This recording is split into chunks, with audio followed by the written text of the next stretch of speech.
Hello friends, welcome to my channel. I am Gurpreet, wedding photographer. आज का जो मेरा वीडियो है ये कैंडिड फोटोग्राफी पोजेस के लिए और कैंडिड फोटोग्राफी क्या है इसके लिए है। जैसा कि आप वेडिंग में नॉर्मली ट्रेडिशनल फोटोग्राफी और कैंडिड फोटोग्राफी का काफ़ी डिमांड देखते हैं कि आज की हमारी फोटोग्राफी की जो मैं बात कर रहा हूँ वो है कैंडिड फोटोग्राफी की।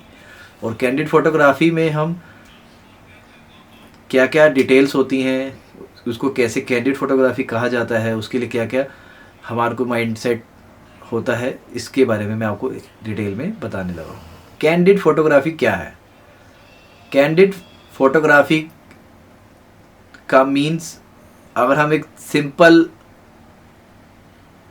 लेमैन स्टाइल में समझना चाहें कि कैंडिड फोटोग्राफी क्या होती है, तो इसका सिंपल सा कोई डिफरेंट नहीं होता। इसमें जो हमारा सब्जेक्ट होता है, जो भी हमारा सब्जेक्ट के एनवायरनमेंट होता है, उसको एज इट इज़ एब्जॉर्ब दिखना चाहिए, उसके अकॉर्डिंग शूट करते हैं। उसको हम कैंडिड फोटोग्राफी कहते हैं। कैंडिड फोटोग्राफी में जैसे, क्योंकि मैं वेडिंग फोटोग्राफी करता हूँ इसलिए मैं आपको वेडिंग के अकॉर्डिंग बताऊँगा। तो कैंडिड वेडिंग में जो हम काउंट करते हैं उसको हम काउंट करते हैं कि जैसे अब ब्राइड के, ग्रूम के सोलो, कपल शूट और फैमिली के, रिलेटिव्स के, फ्रेंड्स के कपल शूट्स, और जो हमारा जैसे ब्राइड एंट्री कर रही है, कुछ वाइड एंगल शॉट्स होते हैं। जैसे दूल्हा अगर वेडिंग का डे है तो कर रहा होता है, तो उस टाइम फायर क्रैकर्स के जो शॉट्स होते हैं, उसकी थीम के अकॉर्डिंग क्या थीम है उसको शूट करते हैं। वाइड एंगल, टेली शॉट्स, उनकी ड्रेस के अकॉर्डिंग शॉट लिया जाता है। तो ये बहुत सारे हमारे जो थीम होती है ना मेन, उस थीम को हाईलाइट करने को ही हम कैंडिड के अकॉर्डिंग लेते हैं कि हमारी जो थीम है कैंडिड की, उसके अकॉर्डिंग हम यूज़ करते हैं। टिप नंबर 1 कैंडिड फोटोग्राफी के लिए, अच्छे लेंसेज हों, ऐसा कोई बहुत ज़्यादा ज़रूरी नहीं है, मगर हाँ आपके पास बेसिक ऐसा लेंस ज़रूर होने चाहिए। जैसे कि मैं जैसे से स्टार्ट करा हुआ है फोटोग्राफी, तो मैं 50 mm, 85 mm, 70-200 जो कि हमारे नॉन प्राइम भी होते हैं, हम उसको भी यूज़ करते हैं ताकि ब्राइड का और ग्रूम का सोलो और कपल खींचना है तो उनको कैसे शूट करेंगे। जैसे कि अगर हम मान लो, बहुत ही आजकल काफ़ी वेडिंग की जो डेकोरेशन होती है बहुत ही एक्सपेंसिव होती है। पहले हम लोग अपना बैकग्राउंड लेके चलते थे, मगर आजकल हम लोकेशन पे ही शूट करते हैं। जो लोकेशन की बैकग्राउंड होती हैं, थीम बनी हुई होती है, हम उसी थीम के अकॉर्डिंग शूट करते हैं। मान लीजिए अगर सामने हमारे ब्राइड एंड ग्रूम खड़े हैं तो हमारे को उसमें इस तरफ से लाइटिंग अगर प्रॉपर आ रही है तो उस तरफ से हमारे को अगर हाफ शेड की खींचनी है, या कुछ थीम जो बनी हुई है उसकी थीम के अकॉर्डिंग हमारे को लाइटिंग का फील देना भी आना चाहिए। How to shoot candid photography, ये हमारा काफ़ी रहता है कि एक कैंडिड फोटोग्राफी कैसे शूट करें। तो इसमें फर्स्ट ऑफ ऑल हमारे पास बेसिक लेंस, ब्लॉक लेंस जिनको हम कहते हैं, फिक्स अपर्चर वाले लेंस होने चाहिए। जूम लेंस भी हो, वाइड लेंस भी हो, ये हमारे लिए बहुत ही अच्छे लेंस रहते हैं। क्योंकि अगर हम नॉर्मल लेंस यूज़ करते हैं जिसका अपर्चर 3.5 to 5.6 होता है, उनके डिटेल इतनी अच्छी नहीं आती है। जबकि हमारे जो ब्लॉक लेंस होते हैं, प्राइम लेंस कहते हैं, टेली वाइड लेंस जो होते हैं जिनको हम मोस्टली यूज़ करते हैं, जैसे 70-200 है, 16-35 है, 50 mm, 85 mm, 35 mm। तो ये सारे लेंस जो होते हैं जो हम शूट के लिए यूज़ करते हैं, ये हमारे कैंडिड फोटोग्राफी के लिए यूज़ होते हैं। What is difference between candid photography and traditional photography? Traditional photography की बात की जाए तो ट्रेडिशनल फोटोग्राफी में हमारा नॉर्मली हम एक ग्रुप अरेंजमेंट करते हैं, सिटिंग अरेंजमेंट देखते हैं, सबको कैमरा फेसिंग होता है, उसको हम ट्रेडिशनल फोटोग्राफी के अकॉर्डिंग काउंट करते हैं। और कैंडिड फोटोग्राफी में हमारा सब्जेक्ट ज़रूरी नहीं है कि हमारे कैमरे की तरफ ही देख रहा हो, वो अपने फ्रेंड से या जो उसकी फीलिंग है उसको एक्सप्रेस कर रहा होगा किसी भी वे में। जो भी उस टाइम की लाइटिंग होती है, हम उस लाइटिंग के अकॉर्डिंग कैंडिड फोटोग्राफी को ज़्यादा अच्छा एक्सप्रेस करने के लिए शूट करते हैं। सिर्फ और सिर्फ हमारे को अपना सब्जेक्ट का डिटेल क्लियर अच्छे से निकालने के लिए हम उन लेंसेज की यूज़ करते हैं, जिससे कि अगर हमारे को सिर्फ एक पर्सन का ही शॉट लेना है तो हम उसका अपर्चर बड़ा रख के, अगर हमारा 50 mm 1.8 लेंस है या 50 mm 1.2 लेंस है, तो हम देखते हैं कि हमारे को क्या डिटेल देनी है, कि उसके एक्सप्रेशन लेने हैं या उसकी रिंग का शॉट लेना है या कपल की रिंग का शॉट लेना है, कपल का हार्ट का शॉट बनवा के लेना है। जैसा भी हमारे को शॉट लेना होता है उसके लिए हमारे को लेंस का अपर्चर को काफ़ी अच्छे से खोलना होता है, फिर शटर स्पीड ISO वगैरह भी सेट करनी होती है, वाइट बैलेंस भी देखना होता है।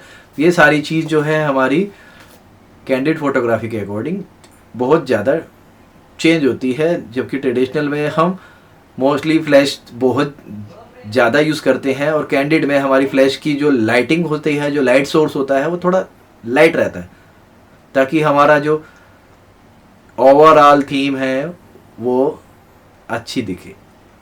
कैंडिड फोटोग्राफी में हमें कैसे शूट करना है, हमें इस चीज़ को बहुत मैटर करता है, क्योंकि अगर हम जिस साइड, जो कि हम फ्रेम कहते हैं, एंगल अगर हमारा अच्छा है और हमारा फ्रेम अच्छा बनता है, हम देखते हैं कि हमारे को जो फ्रेम में एक्सप्रेशन दिखलाने हैं, जो उस पर सब्जेक्ट के हमारे एक्सप्रेशन है, अगर हम उसको शो करने के लिए चलते हैं तो हमारे को मल्टीपल फ्रेम से शूट कर सकते हैं। जैसे अगर हम वेडिंग में ब्राइड और कपल की जयमाला के टाइम का ही शॉट की बात करें तो उस टाइम हम वाइड शॉट भी ले सकते हैं, टेली शॉट भी ले सकते हैं, ब्राइड को जयमाला डालते हुए ले सकते हैं, ग्रूम को जयमाला डालते हुए शॉट ले सकते हैं।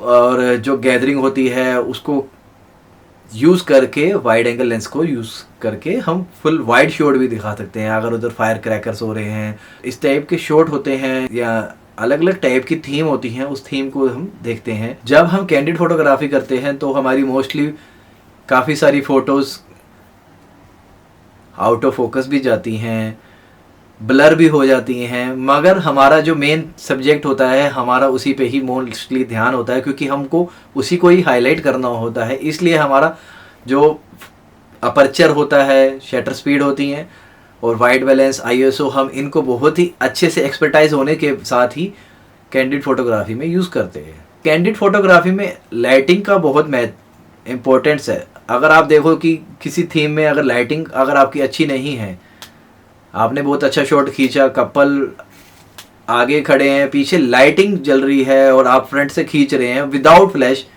विदाउट एनी फिल लाइट, तो आपकी फ़ोटो जो है काफ़ी ओवर एक्सपोज लग सकती है, अच्छा से फ्रेम नहीं लग सकती, जिसके लिए हमारे को उस थीम को ठीक रखने के लिए आगे से फिल लाइट देनी होती है, ताकि हमारा ओवरऑल जो इमेज है वो अच्छी दिखे, डिटेल रहे।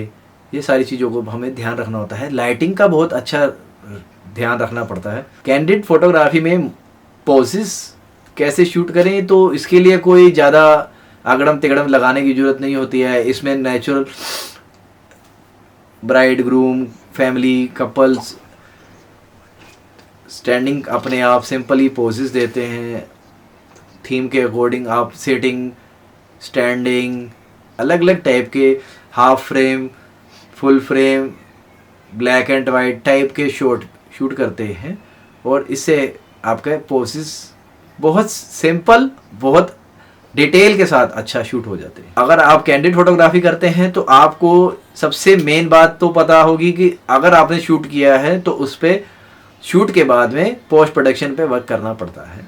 जैसे कि अगर मान लो आपने 1000 फ़ोटोज़ खींची हैं तो आप 1000 पे तो काम नहीं करोगे, और 1000 फ़ोटो के ऊपर आप काम करने लगोगे तो वो आपका बहुत टाइम वेस्ट भी होगा, क्योंकि कई सारी फ़ोटोज़ हम मल्टीपल शॉट खींचते हैं, same pose, same frame, multiple shot होते हैं, 5-7 शॉट होते हैं, उनको हमने डिलीट करना होता है। उनमें हमारा फोकस फोटो देखना होता है, हम हमारा क्या सब्जेक्ट में हमने फ़ोटो को फोकस पे दिया है।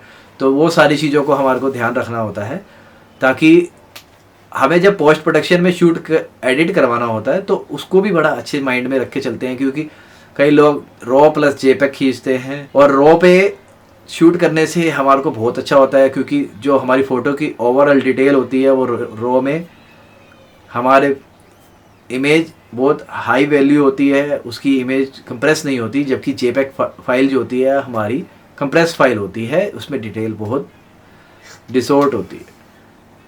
ये भी कैंडिड फोटोग्राफी में बहुत अच्छा रहता है, क्योंकि काफ़ी मेरे फ्रेंड्स भी हैं, मेरे नॉन सर्कल्स में बहुत सारे लोग पोस्ट प्रोडक्शन पे भी काफ़ी काम करते हैं। और जिससे कि आप एक नॉर्मल फोटो देख रहे हैं और एक पोस्ट प्रोडक्शन सेम शूट जो कि हम पोस्ट प्रोडक्शन करते हैं लाइट रूम फोटोशॉप में, तो वो देखते हैं तो बहुत डिफरेंस आ जाता है, उसका भी काफ़ी मैटर रखता है। तो आपका क्या शूट करने का वे ऑफ शूटिंग रहता है, आप कैसे कैंडिड फोटोग्राफी करते हो। अगर आपको मेरी इनमें से कोई टिप नहीं समझ आती है, या आपको लगता है कि इसमें कुछ मैंने सही से नहीं एक्सप्लेन किया है, तो आप कमेंट करके बताएं, ताकि मैं उसके आपका कमेंट का उसी कमेंट पे रिप्लाई देके क्लियर कर सकूं, अगर मेरे को कुछ एक्सप्लेनेशन में कमी रह गई है तो। और इसी के साथ मैं आप सबका थैंक यू करता हूं मेरे चैनल पे आने के लिए। और अगर आपको वीडियो अच्छी लगे तो मेरी वीडियो को लाइक कीजिए, शेयर कीजिए, जिसको इस चीज़ की डिटेल की ज़रूरत है उनके साथ आप शेयर कर सकते। और ऐसे ही वीडियो मेरे कंटिन्यू आते रहेंगे। आप सबका मेरे वीडियो देखने के लिए थैंक यू है। Thank you for watching and coming to my YouTube channel.